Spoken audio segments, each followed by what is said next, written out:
said, well, we said only people of English descent. We don't want people who immigrated here. What's going on? So they asked this guy, said, what are you talking about? I'm not African. So he said, oh, well, that's weird. He goes, my fathers came from the same village I live in now. We're not African. So is a last name that wasn't very common, but is a typical English last name. They sent letters to every single man in England with that last name. And they got a whole lot of them sending back. They all had the same African Y chromosome. Their family lineages went back to the 1700s. No black people, no Africans. That's pretty early in the colonial era. Where did the guy come from? Perhaps he was left behind by the Romans when they pulled out. Because the Roman legion that was manning Hadrian's Wall in the north was an African Roman legion. And they got left behind.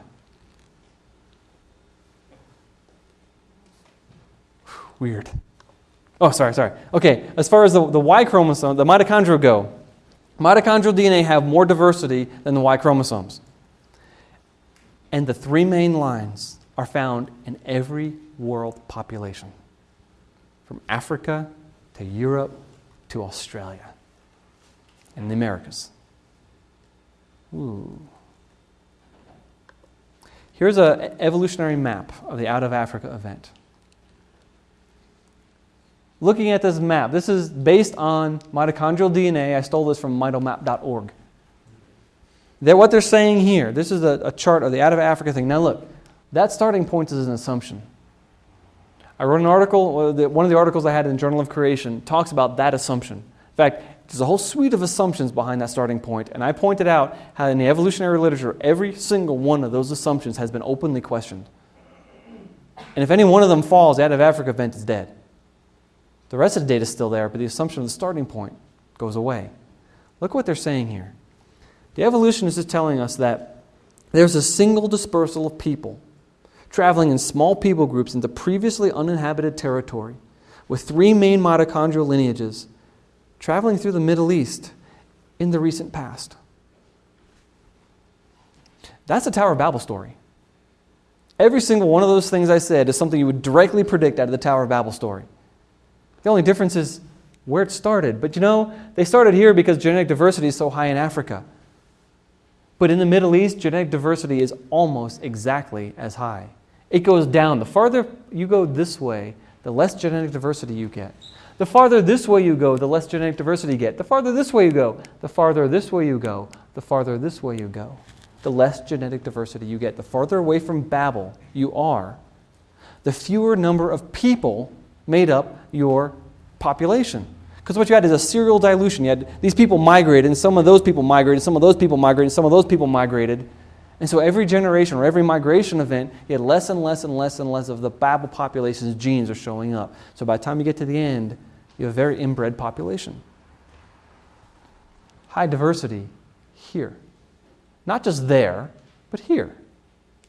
That's really cool.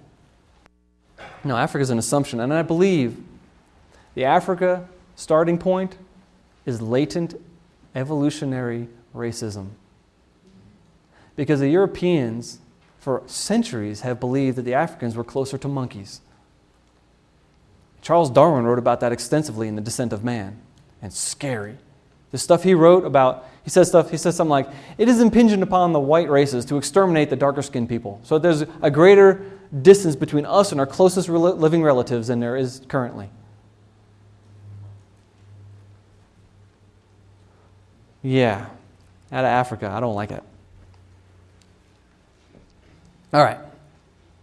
Some of the assumptions behind the Out of Africa event. One is a molecular clock. That mutations occur in all people groups across the world at the same rate.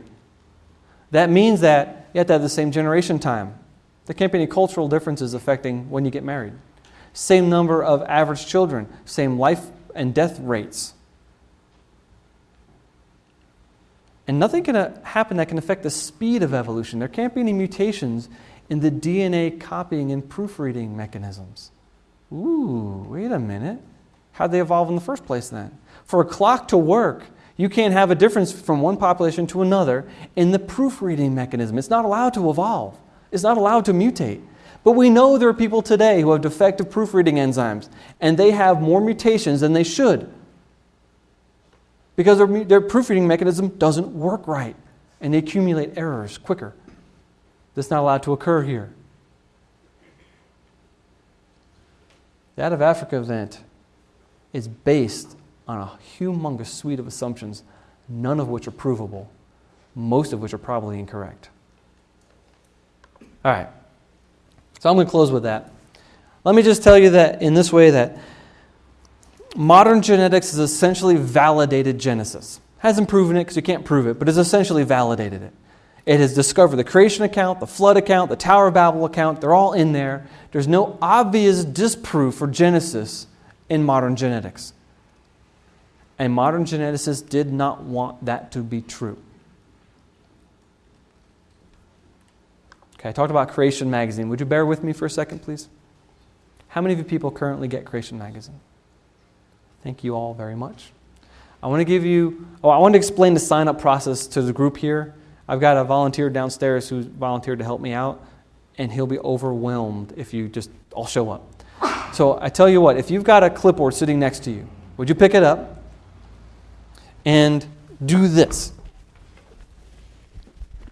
Take the pieces that are on the front, go like this, and you'll see the Creation Magazine sign-up form. And I do this in the group just so I can have mercy on the guy downstairs. Okay, all you have to do, if you like Creation Magazine, and I do this because, well, I know, helps me eat, I guess, it's $25 a year. You get a free back issue if you sign up here. How many people saw The Voyage That Shook the World? Not that many of you. Oh, okay. For a 3-year subscription, we're going to send you a copy of The Voyage That Shook the World on September the 1st when we release it. I think it's a pretty cool deal. It's high def. I think the list price is like $24.95 or something like that, something in that range. So free copy, Voyage That Shook the World, the 3-year subscription. I would love to have you on board. Here's what you do. Fill out your contact information.